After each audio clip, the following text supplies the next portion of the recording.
가을바람이 차가워지던 어느 오후였습니다. 우체통을 열었을 때 낯선 필체의 편지 한 통이 눈에 들어왔습니다.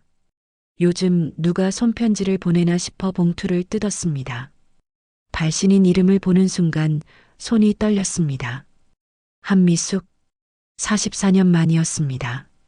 거실 소파에 주저앉아 편지를 펼쳤습니다. 떨리는 손으로 한 글자 한 글자 읽어 내려갔습니다. 그녀가 말기암 선고를 받았다고 했습니다. 항암 치료도 이제 의미가 없다는 의사의 말을 들었다고 했습니다.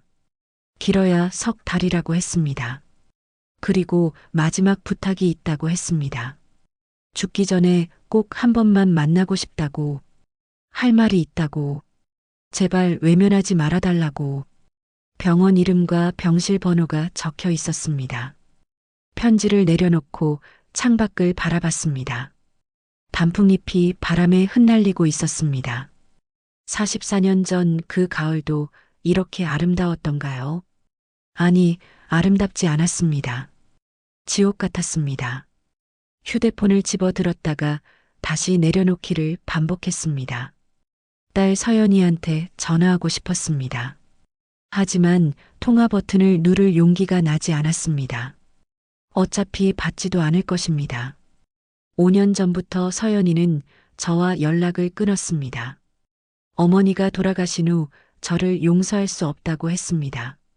아버지 때문에 어머니가 평생 불행했다고 소리쳤습니다. 틀린 말이 아니었습니다.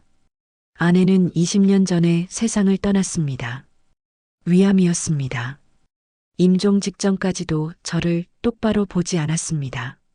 마지막 순간에 손을 잡아주지도 않았습니다. 그것도 제 잘못이었습니다. 44년 전 그 실수가 모든 것을 망쳤습니다. 한순간의 욕망이 평생을 지옥으로 만들었습니다. 아내도 딸도 저 자신도. 벽에 걸린 시계를 봤습니다. 오후 3시, 병원까지는 차로 1시간 거리였습니다. 가야 할까요? 아니면 모른 척해야 할까요? 하지만 그녀가 죽어간다는데 외면할 수 있을까요? 44년 동안 저도 그 죄책감 속에서 죽어가며 살았는데 일어서서 옷장을 열었습니다. 검은색 점퍼를 꺼내 입었습니다. 거울을 봤습니다. 백발이 성성한 노인이 거기 서 있었습니다. 68세. 인생의 황혼기라고 하지만 제게는 평생이 황혼이었습니다. 현관문을 나서며 뒤를 돌아봤습니다. 텅 빈 집이 쓸쓸하게 남아 있었습니다. 이곳으로 돌아오면 무엇이 달라져 있을까요? 아무것도 달라지지 않을 것입니다. 차 시동을 걸고 내비게이션에 병원 주소를 입력했습니다. 1시간 후면 44년 만에 그녀를 다시 보게 되는 것입니다. 두렵고 떨렸습니다. 하지만 동시에 묘한 안도감도 느껴졌습니다.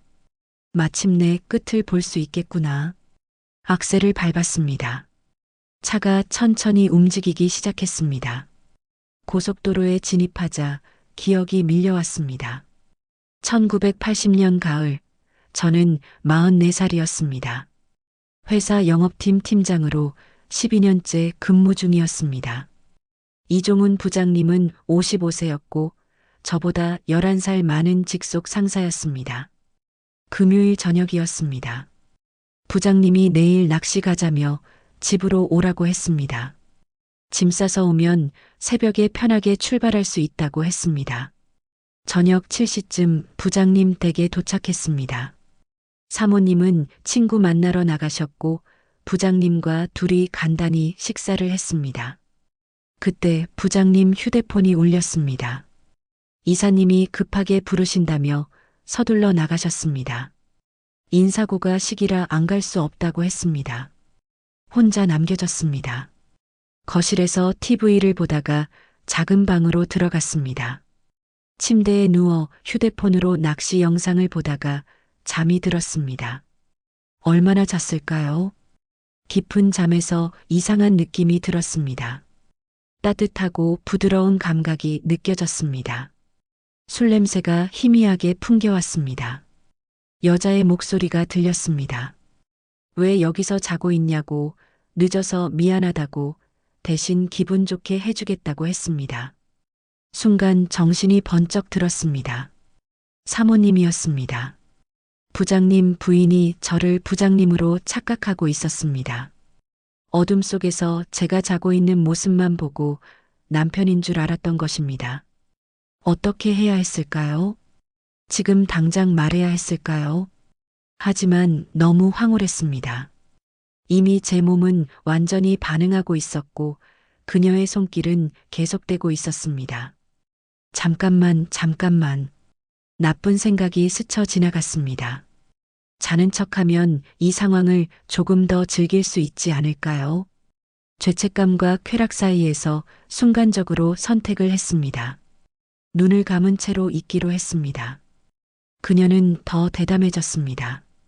옷을 벗는 소리가 들렸고 침대 위로 올라오는 기척이 느껴졌습니다. 부드러운 피부가 제 몸에 닿았습니다. 향수 냄새와 술 냄새, 그리고 여자 특유의 달콤한 채취가 섞여 있었습니다. 그리고 결국 하나가 되었습니다. 믿을 수 없는 일이 벌어지고 있었습니다. 상사의 부인과 제가 이렇게, 그것도 그녀는 저를 남편으로 착각한 채로. 그 순간 참을 수 없는 호기심이 들었습니다. 사모님이 어떻게 생기셨는지 눈을 살짝만 떴습니다. 어둠 속에서도 그녀의 윤곽이 보였습니다. 창문 틈새로 들어오는 불빛에 그녀의 얼굴이 희미하게 드러났습니다. 순간 숨이 멎는 것 같았습니다. 믿을 수 없을 만큼 아름다웠습니다. 진한 화장이 아직 남아 있었고 길게 늘어진 머리카락이 얼굴을 감쌌습니다. 47세라고는 믿기지 않는 탄력 있는 피부와 몸매였습니다. 시간이 얼마나 흘렀을까요? 이대로 계속 자는 척할 수는 없었습니다. 부장님이 언제 돌아올지 모르는 상황이었고 이 일이 들키면 끝장이니까요. 용기를 내서 입을 열었습니다. 사모님, 그녀의 움직임이 멈췄습니다. 저 박동진 팀장입니다. 이종훈 부장님 부하 직원인데 내일 낚시 가자고 하셔서. 정적이 흘렀습니다. 길고 무거운 침묵이었습니다. 그녀가 황급히 몸을 일으켰습니다. 뭐라고 하냐고 물었습니다. 목소리가 떨리고 있었습니다. 불을 켜는 소리가 들렸고 방안이 환해졌습니다. 저는 눈을 가늘게 뜨고 그녀를 봤습니다. 창백해진 얼굴, 놀란 눈빛. 급하게 옷을 주워 입으며 뒤로 물러서더니 깊게 고개를 숙였습니다. 죄송하다고, 정말 죄송하다고, 남편인 줄 알았다고 했습니다. 목소리가 떨리고 있었습니다. 어떻게 해야 하냐고 물었습니다. 그녀는 다시 한번 고개를 숙이더니 거의 도망치듯 방을 나갔습니다. 문이 닫히고 저 혼자 남았습니다. 심장이 미친 듯이 뛰었습니다. 방금 무슨 일이 벌어진 것일까요? 저는 상사의 부인과 그것도 그녀가 착각해서 시작된 일이지만 분명히 하나가 되었습니다. 후회도 되었습니다. 계속 모른 척 할 걸. 그냥 끝까지. 하지만 이미 엎질러진 물이었습니다. 휴게소에서 차를 세웠습니다. 커피 한 잔을 뽑아들고 벤치에 앉았습니다. 손이 아직도 떨리고 있었습니다. 44년 전 그날 밤의 기억은 평생 저를 괴롭혔습니다. 그날 이후 모든 것이 달라졌습니다. 월요일 아침 출근했을 때 부장님을 마주치는 게 그렇게 두려울 수가 없었습니다. 부장님은 아무것도 모르셨습니다. 평소처럼 저를 대했습니다. 주말에 미안했다고, 낚시 다음에 꼭 가자고 했습니다. 그 말 한마디 한마디가 가슴에 비수처럼 꽂혔습니다. 미숙 씨와는 다시 마주치지 않았습니다. 그녀도 저를 피했을 것입니다. 하지만 죄책감은 사라지지 않았습니다. 집에 돌아가면 아내와 어린 딸이 웃으며 반겼습니다. 행복한 가정이었습니다. 하지만 저는 더 이상 그 행복 속에 있을 자격이 없다고 느꼈습니다. 아내한테 차갑게 대하기 시작했습니다. 죄책감 때문이었습니다. 아내를 사랑하지만 동시에 제가 저지른 일에 대한 형벌처럼 거리를 두었습니다. 아내는 이유를 몰랐습니다. 왜 갑자기 달라졌냐고 무슨 일 있냐고 물었지만 대답할 수 없었습니다. 시간이 흐를수록 사이는 멀어졌습니다. 회사에서도 부장님을 마주칠 때마다 가슴이 조여왔습니다. 특히 부장님이 가정 이야기를 하실 때면 더했습니다. 2년쯤 지났을 때였습니다. 부장님이 점심 식사 자리에서 고민을 털어놓으셨습니다. 집사람이 요즘 이상하다고 뭔가 숨기는 것 같다고 했습니다. 심장이 철렁 내려앉았습니다. 부장님은 바람 피우는 것 같다고까지 말씀하셨습니다. 어떻게 해야 하냐고 저한테 물으셨습니다. 저는 아무 말도 할 수 없었습니다. 그로부터 6개월 후 부장님 댁에서 큰 소동이 있었다는 소문이 돌았습니다. 부장님과 사모님이 크게 다퉜다고 했습니다. 1년 후 부장님이 퇴사하셨습니다. 건강상의 이유라고 했지만 다들 가정 문제 때문이라는 걸 알고 있었습니다. 그 후로 부장님 소식은 들을 수 없었습니다. 20년 전 부장님 부고 소식을 들었습니다. 심장마비로 갑자기 돌아가셨다고 했습니다. 장례식장에 갔습니다. 미숙 씨가 상주로 앉아 있었습니다. 백발이 섞인 머리, 주름진 얼굴. 하지만 여전히 그 눈빛은 기억 속 그대로였습니다. 우리의 시선이 잠깐 마주쳤습니다. 그녀는 고개를 돌렸습니다. 저도 조문만 하고 빠져나왔습니다. 그것이 마지막이었습니다. 24년 전의 일이었습니다. 커피가 식어가고 있었습니다. 한 모금 마시고 일어섰습니다. 차로 돌아가 다시 시동을 걸었습니다. 이제 30분만 더 가면 병원입니다. 44년 만에 다시 그녀를 만나게 됩니다. 무슨 말을 해야 할까요? 아니, 그녀가 무슨 말을 할까요? 할 말이 있다고 했지. 그 말이 무엇일까요? 악셀을 밟았습니다. 병원 주차장에 차를 세웠습니다. 시동을 끄고 한참을 그대로 앉아 있었습니다. 손이 핸들을 꽉 쥐고 있었습니다. 숨을 깊게 들이쉬고 내쉬었습니다. 차에서 내렸습니다. 가을 하늘이 너무 맑았습니다. 이렇게 아름다운 날에 누군가는 죽어가고 있다는 게 믿기지 않았습니다. 로비로 들어갔습니다. 병원 특유의 소독약 냄새가 코를 찔렀습니다. 안내 데스크를 지나 엘리베이터 앞에 섰습니다.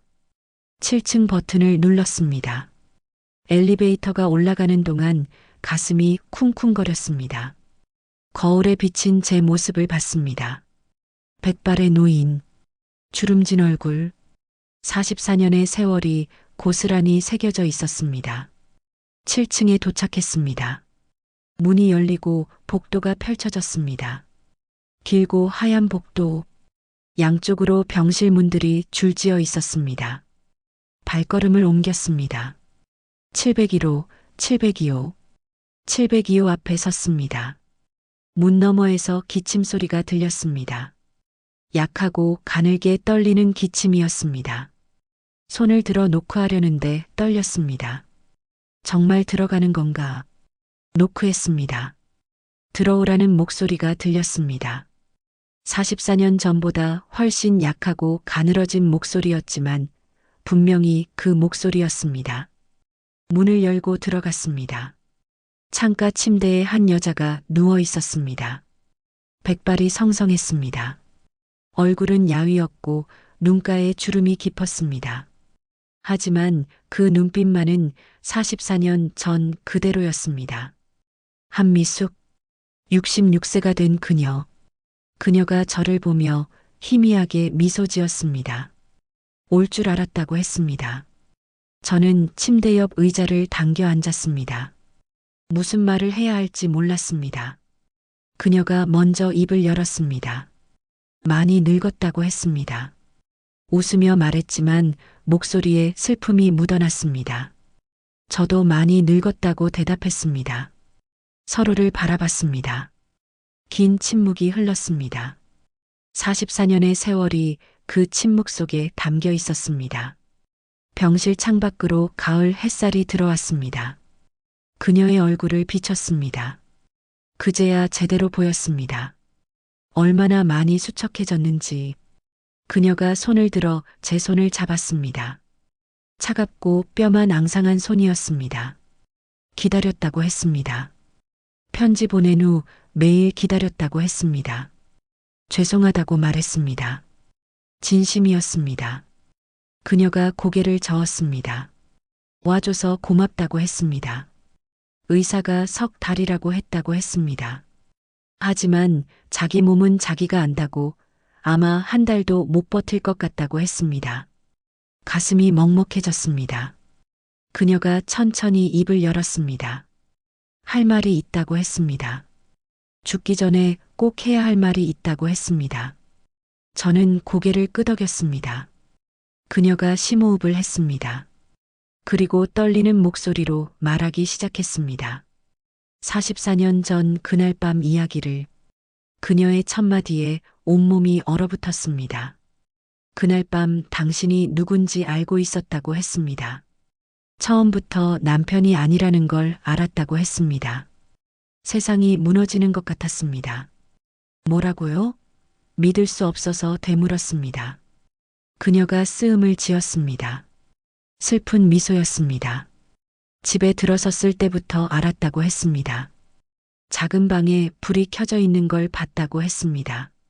남편은 안방을 쓰니까 손님이 와 있다는 걸 알았다고 했습니다. 그런데 왜? 그녀가 눈을 감았습니다. 복수하고 싶었다고 했습니다. 남편한테 복수하고 싶었다고 했습니다. 그때 이미 남편의 바람을 알고 있었다고 했습니다. 회사 여직원과 불륜 관계였다고 했습니다.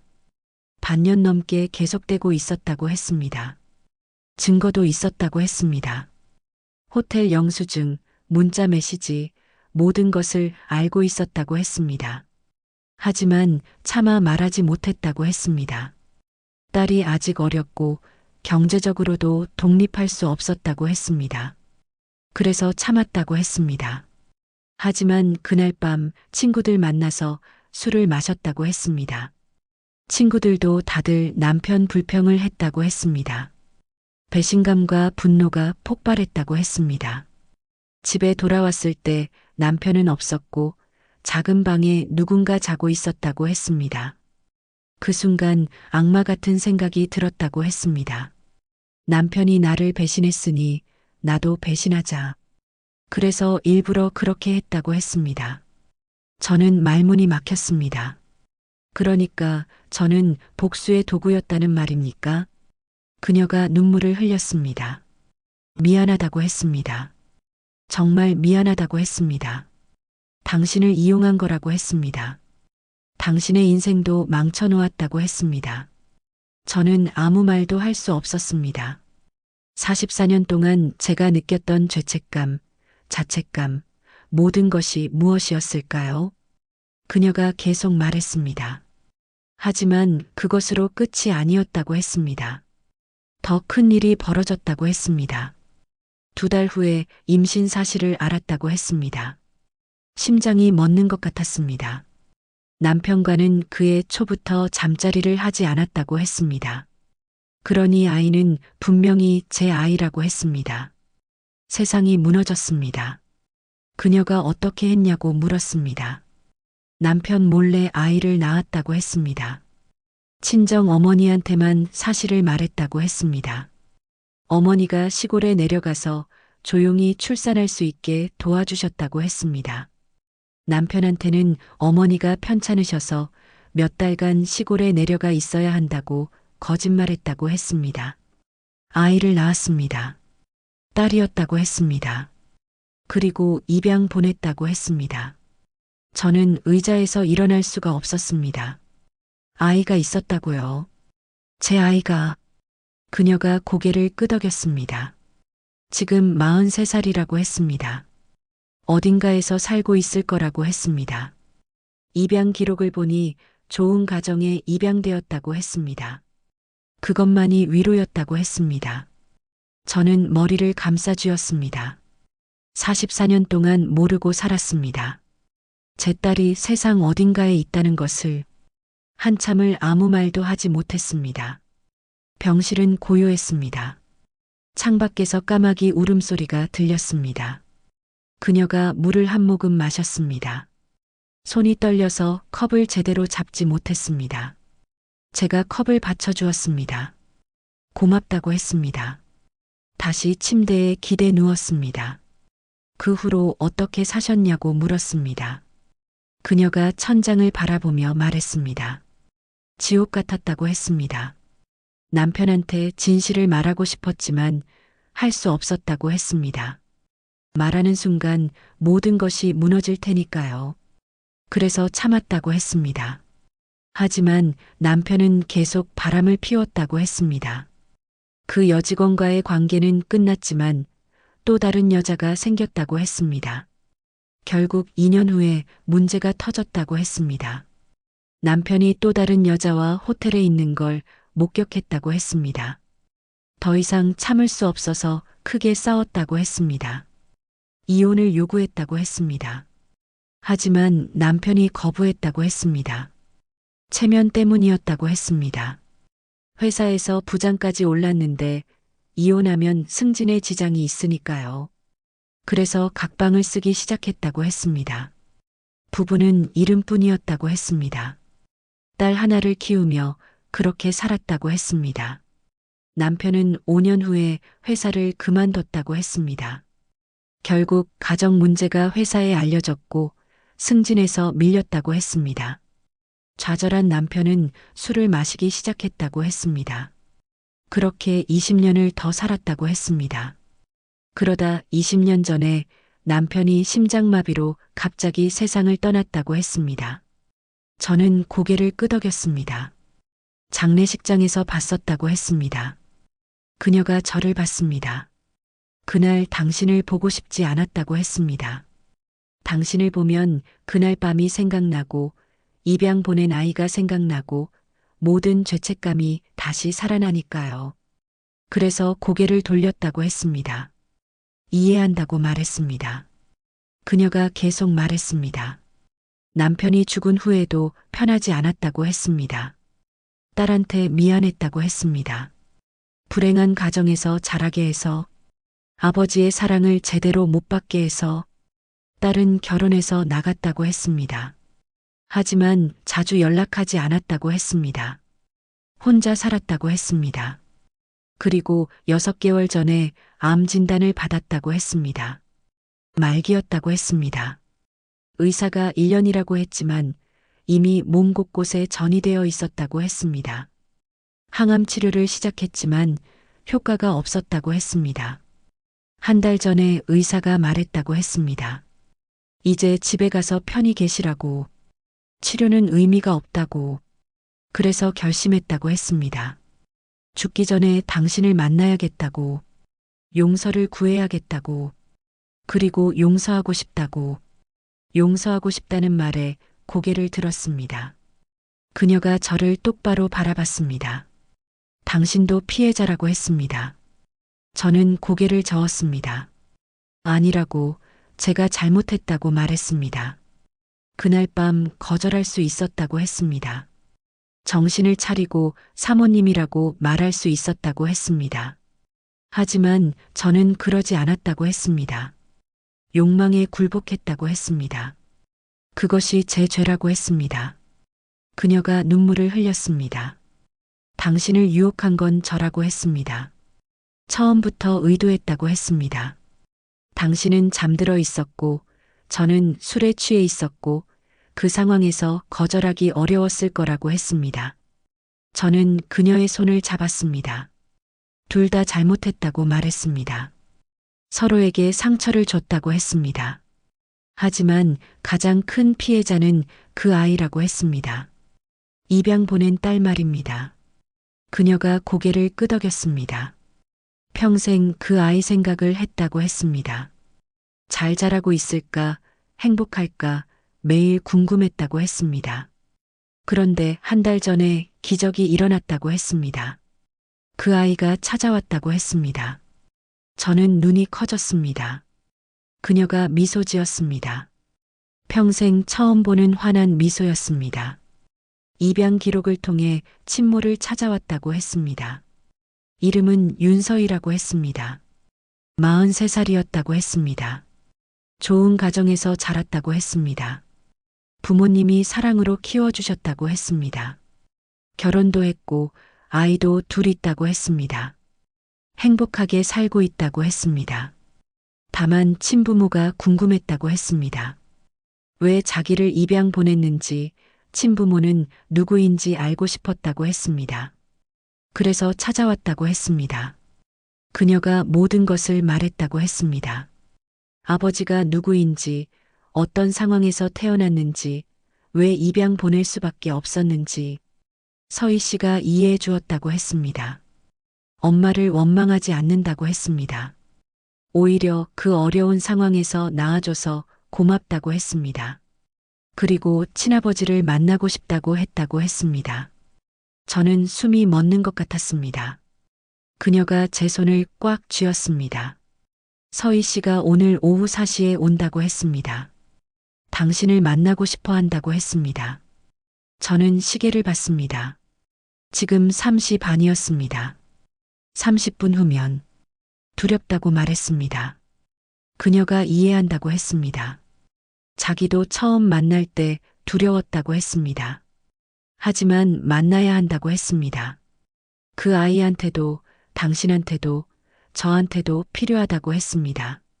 진실을 마주하고 용서하고 용서받아야 한다고 했습니다. 그래야 모두 평화를 찾을 수 있다고 했습니다. 저는 고개를 끄덕였습니다. 그녀가 다시 눈물을 흘렸습니다. 고맙다고 했습니다. 와줘서, 들어줘서, 용서해줄 준비가 되어서 저도 눈물이 났습니다. 44년 동안 혼자 짊어지고 살았던 무게가 조금씩 내려놓아지는 것 같았습니다. 그녀가 손을 내밀었습니다. 악수를 청했습니다. 용서하자고 했습니다. 서로를. 저는 그녀의 손을 잡았습니다. 용서한다고 말했습니다. 그녀도 용서한다고 말했습니다. 두 사람이 44년 만에 비로소 화해했습니다. 노크 소리가 들렸습니다. 문이 열렸습니다. 한 중년 여성이 들어왔습니다. 단정한 옷차림, 단아한 인상, 따뜻한 미소. 그녀가 저를 보고 멈췄습니다. 미숙 씨가 소개했습니다. 이분이 당신 아버지라고. 서희 씨가 천천히 다가왔습니다. 아버지라고 불렀습니다. 그 한마디에 모든 것이 무너졌습니다. 평생 알지 못했던 딸. 43년 동안 어딘가에서 자라온 내 아이. 저는 일어서서 그녀를 껴안았습니다. 미안하다고, 정말 미안하다고 울먹였습니다. 서희 씨도 울었습니다. 하지만 원망하지 않는다고 했습니다. 오히려 만나게 해줘서 고맙다고 했습니다. 세 사람이 병실에서 함께 울었습니다. 44년의 세월이, 숨겨진 비밀이, 짊어진 죄책감이 모두 눈물로 씻겨 내려가는 것 같았습니다. 그날 저녁 늦게까지 셋이서 이야기를 나눴습니다. 서희 씨가 자신의 삶을 이야기했습니다. 양부모님이 정말 사랑으로 키워주셨다고 했습니다. 어린 시절부터 입양된 사실을 알고 있었지만 부모님이 진짜 부모보다 더 극진히 대해주셨다고 했습니다. 대학도 나왔고 좋은 남편을 만나 결혼했고 아들, 딸 하나씩 낳았다고 했습니다. 사진을 보여주었습니다. 제 손주들이었습니다. 알지도 못했던 손주들. 가슴이 벅차올랐습니다. 서희 씨가 말했습니다.